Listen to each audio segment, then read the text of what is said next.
Hi, my name is Brady. Hi, I'm Merritt, And and this this is is the the Team Team Radio Radio Podcast. Podcast.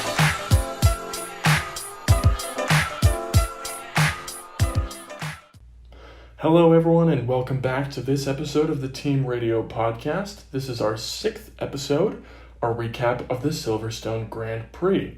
But before we get into that, let's take a look at our Team Radio clip from the last race. The last race, of course, was the Austrian Grand Prix, and in that Grand Prix, we saw a nice little duel between two British drivers, Lewis Hamilton and Lando Norris, who coincidentally had a little bit of racing between the two of them in this Grand Prix as well. But anyways, back to the Austrian Grand Prix. The radio clip that we liked the best was when Lewis Hamilton, to his engineer, said, "Such a great driver, Lando," after he finally passed Lando in order to take second place in the race. Of course, he would end up finishing second, and it was a good day for Lewis. Moving on to the Silverstone Grand Prix, which happened on Sunday.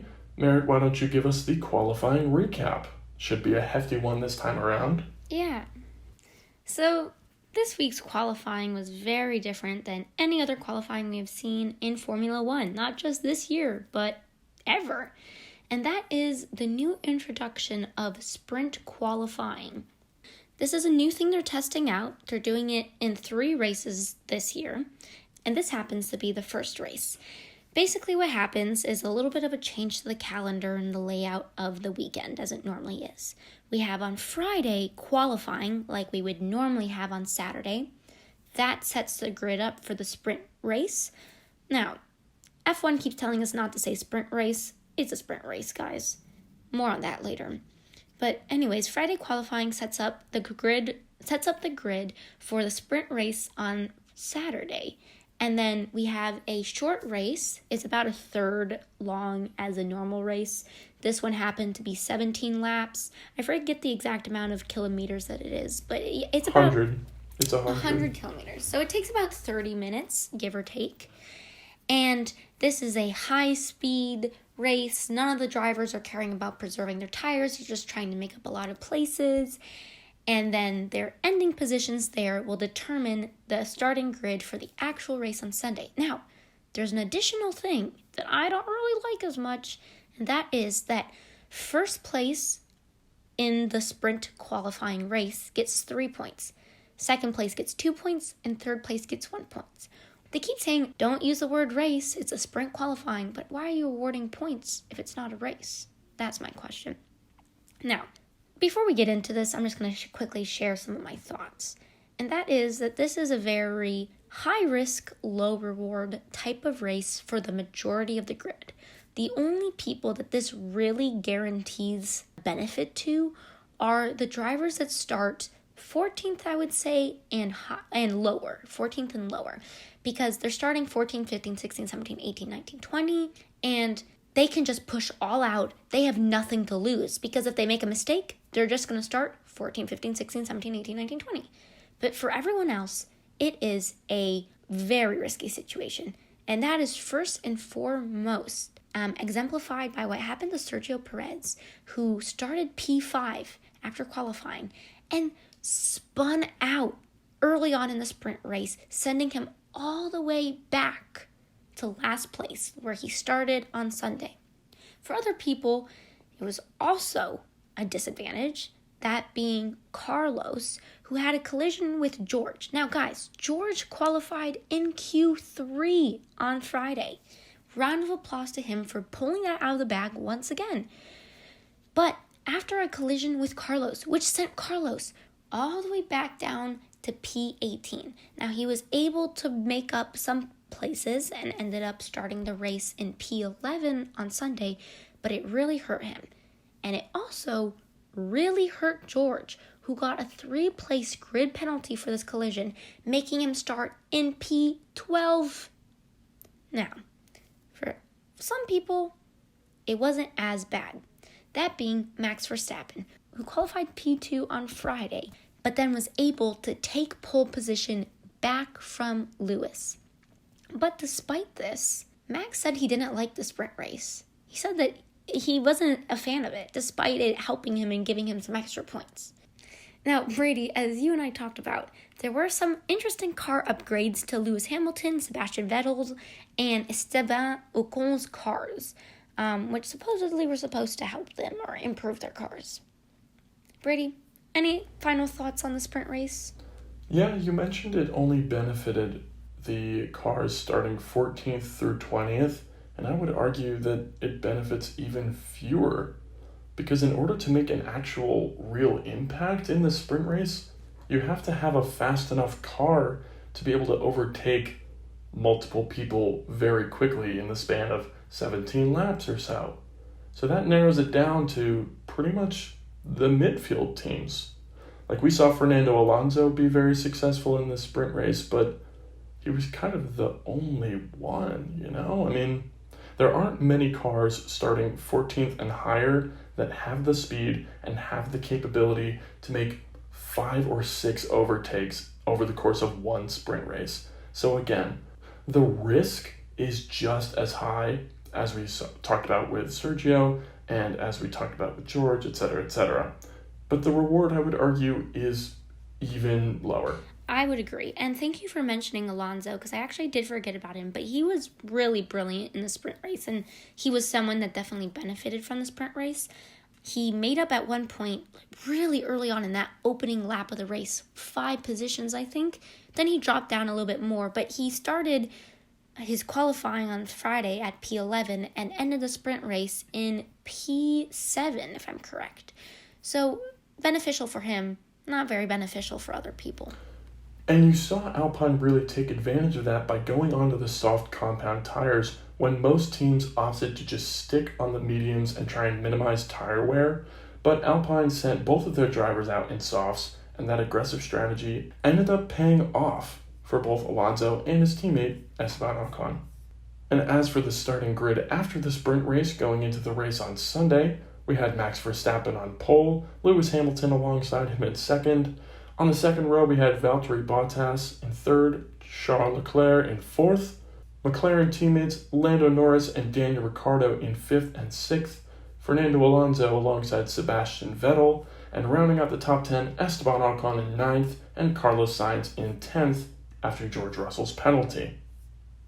Now let's move on to our next segment, poles and pit lanes, where we talk about 3 of the biggest winners and 3 of the biggest strugglers over the course of the race weekend. And of course, we have to talk about the winner of the race in our pole section. Well, I guess we don't have to, but in this case it's absolutely applicable. Lewis Hamilton won his 8th Silverstone Grand Prix, which is tied for the most wins by a driver at a single racetrack. I believe he's tied with himself, Michael Schumacher, Ayrton Senna, perhaps? I'm not entirely sure. But Lewis was able to overcome a 10-second penalty, more on that later, to overtake Charles Leclerc with 2 laps remaining in the race. And with this victory, Lewis is able to pull within 8 points of Max Verstappen for the Drivers' Championship. Now that 10-second penalty, like I said, is one we'll talk about later because it is absolutely shrouded in quite a lot of controversy. Our next pole is Charles Leclerc. Now, Charles had an amazing day. He got driver of the day because of his performance.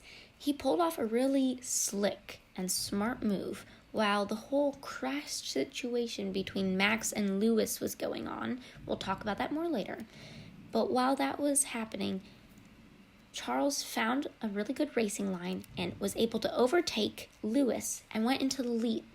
He was then able to lead every single lap of the race, excluding the final 2 laps when Lewis finally caught back up to him and was able to pass him. Now, I really thought that Charles could have done this and would have won, except for the fact that he was having some engine issues. He went on to the radio and was talking about how his engine suddenly cut on him. It kept happening over and over again. My heart was literally in my stomach. I was like, not again. Ferrari's car is not going to fail this kid again. Luckily, he was able to overcome it and was able to keep enough of a distance between him and Lewis for a while. But, like I said, was overtaken by Lewis eventually. Nonetheless, it was great to see him on the podium. This was his first podium of the season, and a podium that we had been waiting for ever since Monaco, when he was on pole position but was not able to race. And for our third and final pole of the segment, we have Daniel Ricciardo. Ricciardo was speedy in the orange McLaren today. I guess papaya is technically the color of the car.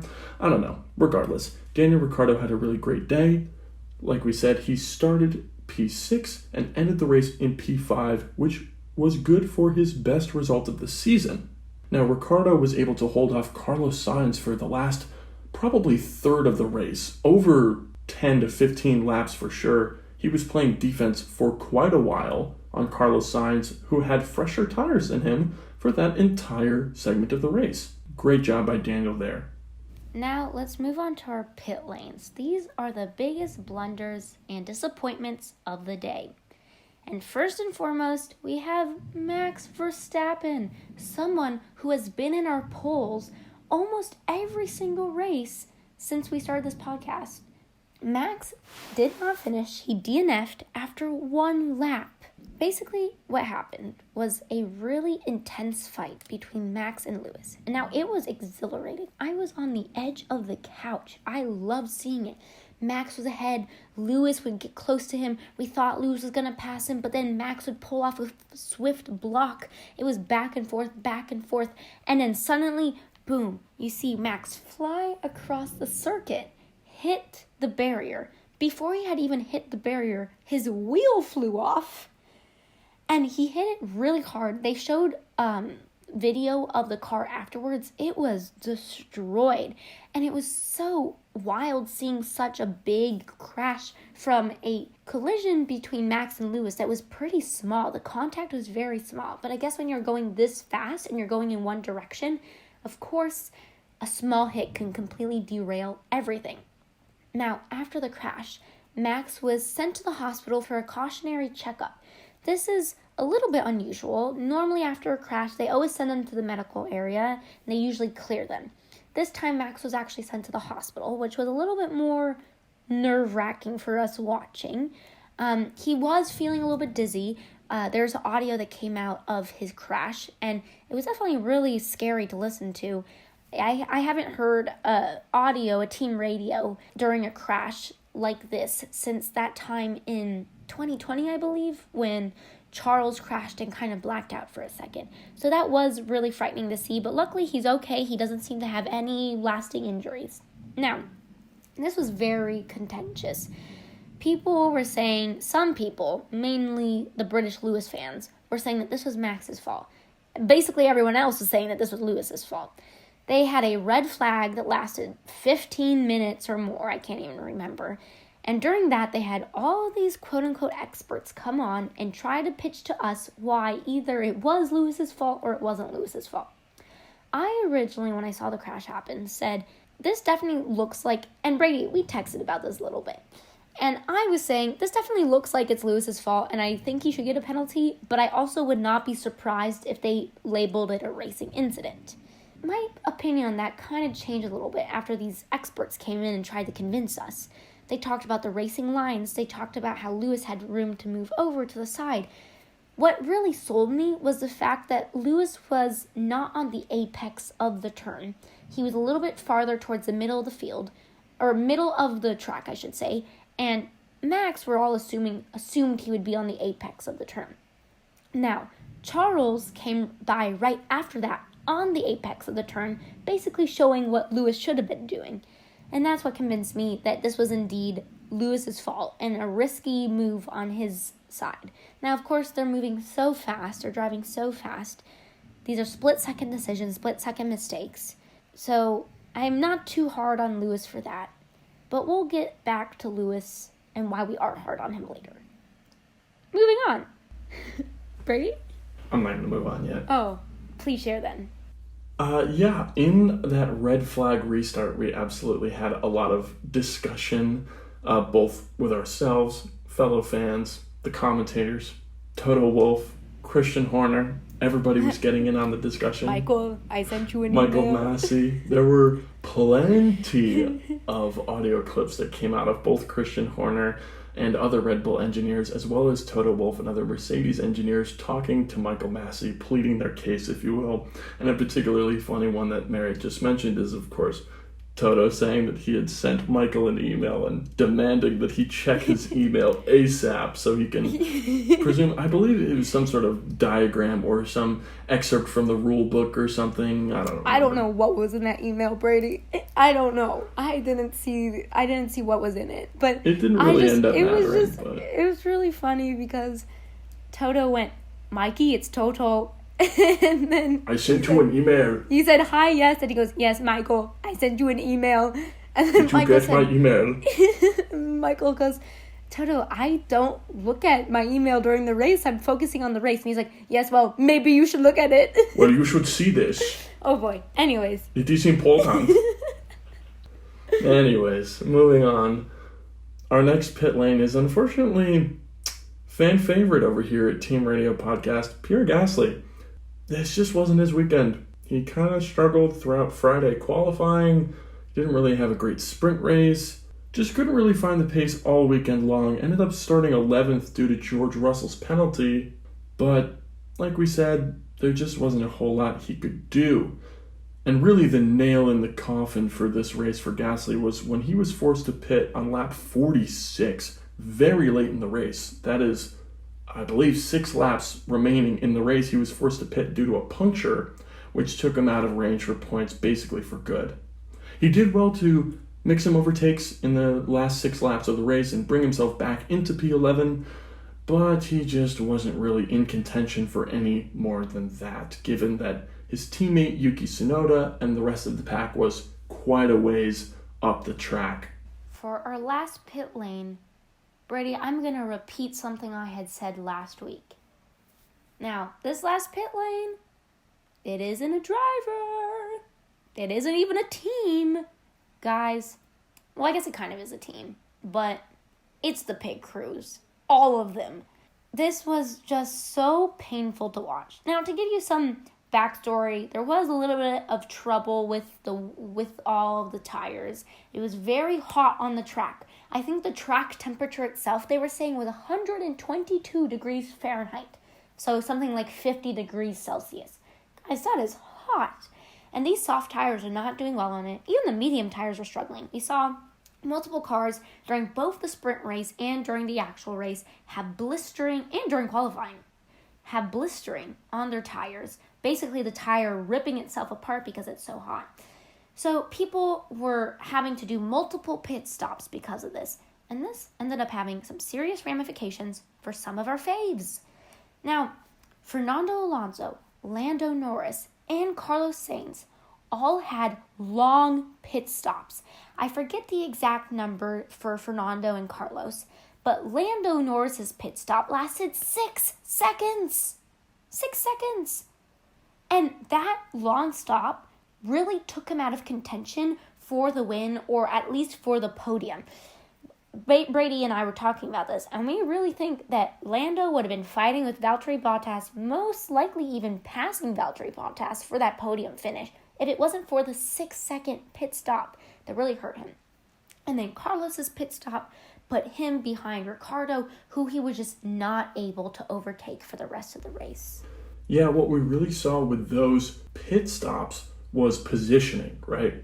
Because it took 6 seconds for Lando to get out of his pit stop and back into the pit lane on the way out, Valtteri Bottas was able to overtake him. Lando, of course, coming out of the pit lane behind Bottas. And that was kind of all she wrote in that regard. And a very similar thing happened to Carlos. Like we just mentioned, he came out of the pit lane behind Daniel Ricciardo, and that was all she wrote. Now let's move on to our team recap segment, where we talk about the good, the bad, the gravy, what's something that's not good? The steamed cauliflower of this race. What? Steamed? You like steamed cauliflower? What's steamed cauliflower? What does that look like? Like if you steam it and it's all soggy and like mushy. I like mushy cauliflower. Okay, alright. We'll table this discussion for now. This is a Formula 1 podcast. Tabled for later.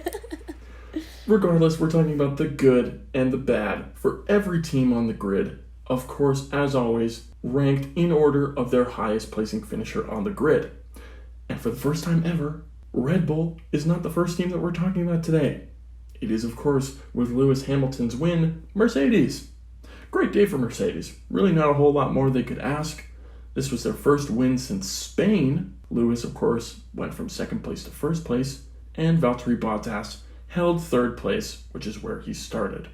A nice double podium for Mercedes today, who are now only down by 4 points in the Constructors' Championship after neither Red Bull car was able to score any points. Also, we had a very impactful team orders call from Mercedes because of Lewis Hamilton's 10-second drive-through penalty, which he was awarded after the crash with Max Verstappen. Lewis came out behind Valtteri Bottas after that pit stop, but it was very clear that Lewis was the quicker car today. And it wasn't very long until Bottas's engineer was coming onto the radio saying, "Valtteri, you need to let Lewis go." I saw there was a pretty nice moment post-race where they were telling Bottas, "Valtteri, you are a big part of the reason we won today," and yada yada yada. So it's nice that they're not being rude to him anymore, but man, you hate to see it. You do. And I get that it was the right decision. I would have done the same thing if I were Mercedes, but can't help but feel for Bottas here. Our next team is Ferrari. Now, we already talked about it, but we have Charles's first podium, and Ferrari is now the third team to have both drivers on the podium this year. Now, Charles's high finish was also coupled by a pretty good finish by Carlos, who, despite his slow pit stop, made up 5 places, going from P11 back into the points and finishing P6. Now, both of these really good finishes for the Ferrari drivers helped them so much because they were able to chip away at McLaren's lead. They took away about 4 points in the Constructors' Championship and now are about 15 points behind. Once again, we saw a great overcut strategy from Ferrari, with both drivers being some of the last to make their pit stops. And overall, proved to be a very good race for the team in red. After Ferrari comes their Constructors' Championship rivals McLaren, and this was overall a very good day for McLaren. Lando Norris started in 5th and finished in 4th, and Daniel Ricciardo started in 6th and finished in 5th. Now, with Max Verstappen's DNF, that's to be expected. They essentially held their places, but that in itself is a good result for McLaren, and really what you want out of this race. There was a chance that Lando could have potentially made the podium. The car was really quick today, and both cars were hanging around Mercedes and Ferrari for most of the day, if not all of it. But these things happen. Lando finished 4th. It's good points for the team, and not something to complain about. Next, we have Alpine. It was a pretty good weekend for Alpine. They had their first double point finish since Portugal, so that's really great to see. And Ocon, who was in our pit lane last week, is now bouncing back strong after these last rough few races in his upgraded car. He got points this time, starting P9, finishing P9. Alonso also had a great race after a great sprint race. Started P7, finished P7. Now, Alonso has kind of become a master of defense. It seemed in the last several races, including the sprint qualifying race, that if you're behind Alonso, you're going to have a lot of trouble getting around him. So, good for Alonso. Now, like we mentioned, both drivers had great sprint races. They made up 4 places and were able to hold them. And overall, they're just gaining a lot of momentum in the midfield fight, and will have to keep it up in order to overtake Aston Martin in the Constructors' Championship. God, can we just talk a little bit more about how entertaining it is to watch Fernando Alonso the past few races? I mean, he is fighting for every position, whether it's diving down the outside around the first turn in the sprint qualifying race, or it's him weaving back and forth to break any slipstreams or to defend against racing lines. I mean, it's just so fun to watch. He's clearly putting everything he has into this. If you didn't know any better, you would not think that the guy is like 41 years old. You'd think he's a young, spry 23 making all those moves on track. It's been a great time. And after 2018 when he retired, and then it was announced that he was coming back this season, I personally was like, why is this retired guy coming back? And his first couple races weren't that good, and I was like, he's lost his spark. But he's really proved me wrong, and I'm so happy he proved me wrong. Brady, like you said, I love watching this guy race. You know who's not happy that he's proving them wrong? Aston Martin, because Alpine is now nipping at Aston Martin's heels. This was a bit of an up and down, flip-flop type of weekend for Aston Martin. Lance Stroll started P14 and finished P8. Sebastian Vettel started P8 and did not finish the race. You know, Seb qualified really well, but he raced poorly, and of course Stroll qualified pretty poorly, not even making it into Q3, but he raced really well. Now, Seb, despite his upgrades, had just no pace today. After Max's crash, there was that red flag restart, and during that restart, Sebastian Vettel spun off the track while fighting with none other than Fernando Alonso, and then towards the end of the race, he was forced to retire. However, the Canadian superhero Lance Stroll saved the day. He battled both Alpines for a while, and then ended up splitting them in the final result. Next, we have my favorite underdog team, AlphaTauri. And sadly, it was kind of a subpar weekend for them. The fact that they finished P10 and P11 is a good sign, but they could do a lot better. This is the first time, however, that Yuki Tsunoda did finish ahead of Pierre without a DNF from Pierre. So good on Yuki, and good on him for getting the point for the team. Now, they're still holding on to 5th in the Constructors' Championship despite everything that's happened today and a few things, a few pits that have happened in the past couple of races. But I do hope that we get some energy back to my favorite underdog team because I like seeing them win. Now, I know we just talked about those 3 teams in the midfield who are all scrapping it out right now back to back to back, but I just want to re-emphasize how close this battle is. After Silverstone, AlphaTauri is in 5th place with 49 points. In 6th place is Aston Martin with 48 points. And in 7th place is Alpine with 40 points. This is truly anybody's fight in the midfield. And all it will take is a driver like Alonso, or a driver like Gasly, or a driver like Vettel, or a driver like Stroll, or a driver like Tsunoda, or a driver like Ocon to get hot and to start gaining a lot of momentum, and one team can really run away with 5th place. It's a very close battle, and it's one that I'm having a great time watching. Agreed. And that's also why, even this 1 point from Yuki today will make all the difference. Yes, indeed. Let's move on to our next team, Williams. Hey, Williams, pretty high. George Russell, as we mentioned, started P12 due to his penalty during the sprint race, and he finished P12 thanks to those 2 DNFs. So ultimately, if you do the math, he did lose 2 places, but thanks to the DNFs, was able to finish 12th. But overall, it was a pretty consistently great performance from George. This Williams car gets eaten alive on the race starts, and there's really just nothing that any driver can do about it, no matter how well you qualify. George or Latifi or whoever is losing 2 to 3 to 4 places every race start, and that includes the red flag restart that we had in this race. So the fact that George was only forced to lose 2 places, and then of course the 2 DNFs even that out, is a pretty impressive result for him. Nicholas Latifi, his teammate, started in 17th and ended up finishing in 14th, which is a season best finish for him.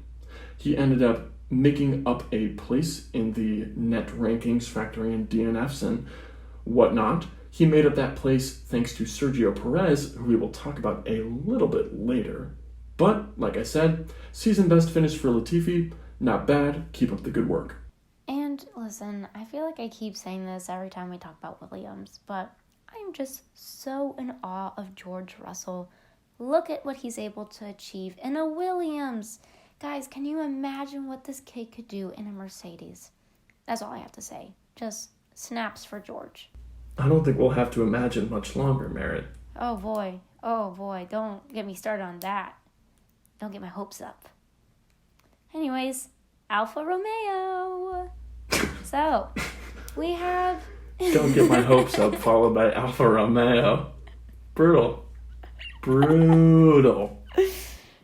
Kimi started P13, dropped back down to P15. Antonio Giovinazzi started P15, went back up to P13. So we had a little switcheroo by the 2 Alfa Romeos.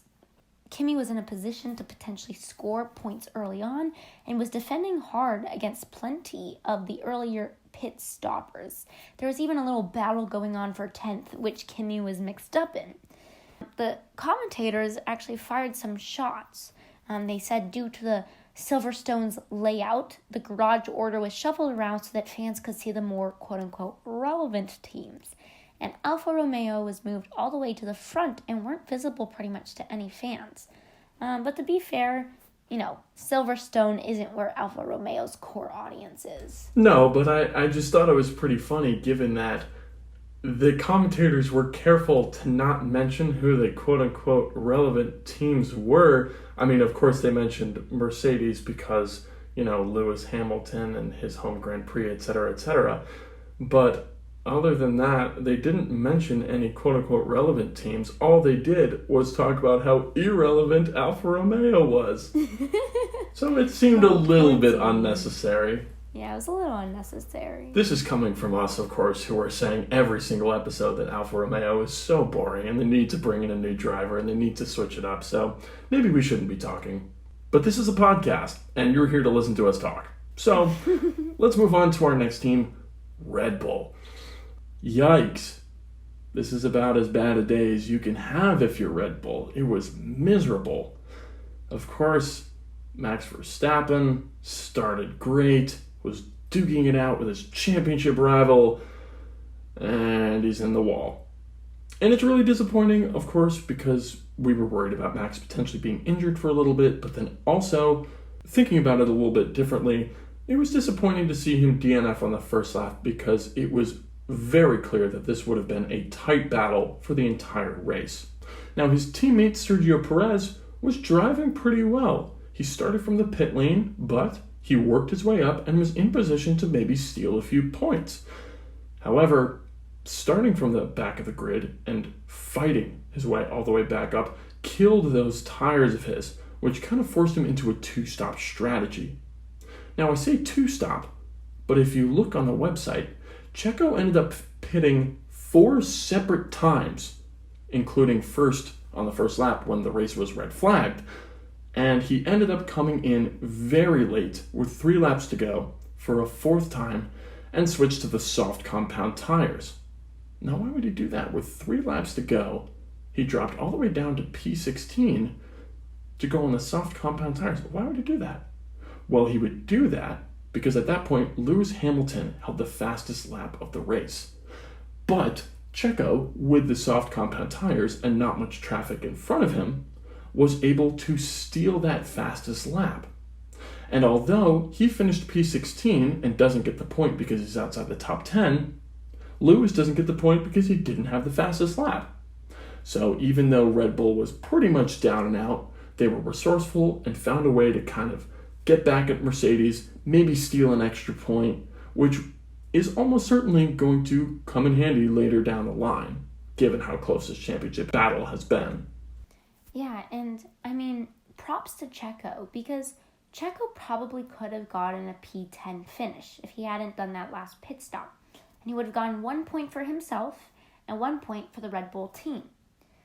But instead, the strategy that Red Bull put him on and the strategy that Checo did, I mean, of course, we don't know if he was upset with the strategy or not, but he didn't seem to put up too much of a fight, and he pitted and put on the new tires, and we didn't hear any angry radios.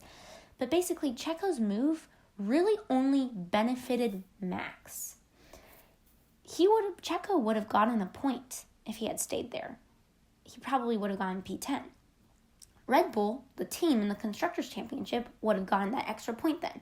The only thing that he achieved by stealing this fastest lap from Lewis was making sure that that gap between Max and Lewis stayed a little bit bigger. Just an interesting thing to see.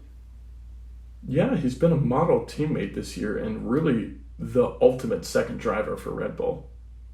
And lastly, as usual, we have Haas. A little bit of a snooze fest for Haas, not gonna lie. The only interesting thing to really talk about is the fact that Mazepin beat Schumacher, finished ahead of him, and because of the 2 DNFs, they did finish higher up in like P17, P18, I think. So, That's all. Not anything else I can say about that team. Yeah, I mean, we try our best to think of stuff to talk about with Haas, but, sometimes it's a little difficult. Anyways, moving on to our next segment, the Drive to Survive moment of the day. Merritt, what is the Drive to Survive moment of the day all about? The Drive to Survive moment of the day is the moment during the race, whether it's on track or off track, that we think Netflix's show, Formula One, Drive to Survive, is going to take and milk and present in the most dramatic fashion, maybe even base a whole episode off of. So Brady, what is this week's Drive to Survive moment of the day? Well, it's a little bit of on track and it's a little bit of off track. Of course, we mentioned it before, Max Verstappen and Lewis Hamilton make contact going into Cups corner, lap 1, Max Verstappen hits the wall with the force of 51 Gs, ends up having to go to the hospital. Lewis serves a 10-second time penalty, goes on to win the race despite the penalty, and after the race, he has what I can only really describe as an extensive celebration. If I'm not mistaken, he comes across the line, picks up a Union Jack British flag, does a sort of victory lap, holding the flag up from the cockpit of his car, waving it to all the cheering fans at Silverstone.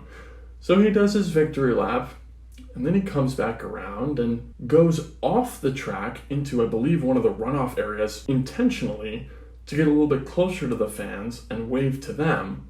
And then finally, once he brings his car into Parc Fermé, which of course he is the last car into Parc Fermé given that he did his victory lap, once he brings his car in there, he gets up out of his car, takes the flag, jumps the fence, and runs across the racetrack into the middle of the circuit there, where there isn't really anything there but a big open field.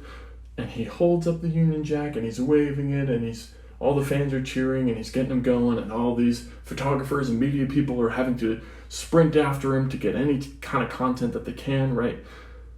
And then finally he goes back to do his post-race interview and to do the podium celebration and what have you, and it was just kind of, I don't know, it was a lot. Like, it would have been maybe a little excessive for someone who just won their first Grand Prix, And this is Lewis's 8th win at this circuit alone. I don't know. Maybe I'm a little bit of a Debbie Downer here. Maybe I'm being a little bit biased towards Max Verstappen. But the fact that Max was in the hospital getting checked out at that point during this entire celebration sort of rubbed me the wrong way. Merritt, what are your thoughts? No, I would agree with everything you have to say. And look, I get it. It was his home Grand Prix. He had lots of fans there. I get it. He had a really bad last 6 races have been really bad for Lewis, and he really needed a win. I get it. But it was just very excessive, like you said, Brady. It felt like the only thing I can describe it to is someone winning their first race ever at Monaco. It had at Monaco, and yeah. It had the same feeling of Daniel Ricciardo jumping into the swimming pool.